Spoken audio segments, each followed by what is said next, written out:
మన శత్రువుల పీడ వదిలించే మాంత్రికుడి దగ్గరికి వెళ్ళాలి మమ్మీ.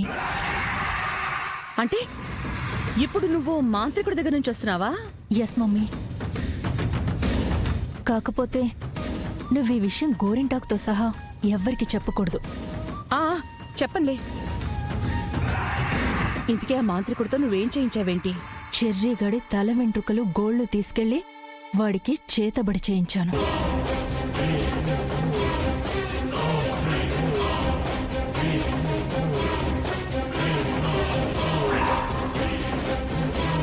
ఈ బొమ్మే చెర్రీగాడు. ఈ రాత్రి 12 గంటలు దాటాక ఈ బొమ్మ కడుపులో నేను పొడిచాననుకో, వాడి కడుపులో నొప్పి మొదలవుతుంది.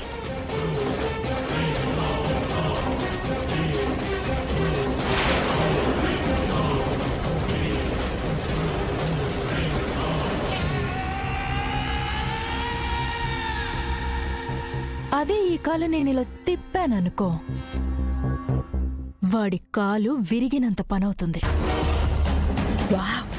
అలా ప్రతి రాత్రి వాడు నరకం అనుభవిస్తాడు, చివరికి పోతాడు. వావ్ వావ్, నువ్వు సూపర్ బేబీ. చుక్క రక్తం కళ్ళు చూడకుండానే మర్డర్ చేసే మాస్టర్ ప్లాన్ వేశావు.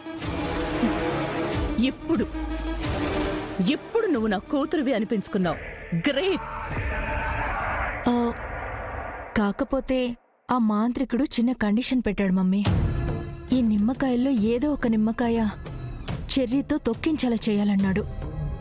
ఓ సంతేగా. ఇదిగో ఈ రూమ్ ఎంట్రన్స్ దగ్గర ఇవన్నీ వరుసగా పేర్చు. ఆ తర్వాత వాణ్ణి చెర్రీ అని ప్రేమగా పిలు. మైకం గమ్మిన మదన కామరాజులా వాడు కళ్ళు మూసుకుని నీ దగ్గరికి వచ్చేస్తాడు. అప్పుడు వీటిలో ఏదోటి ఖచ్చితంగా తొక్కుతాడు. నువ్వు సూపర్ మమ్మీ. జాగ్రత్త. ఇప్పుడే పెడతాను మమ్మీ.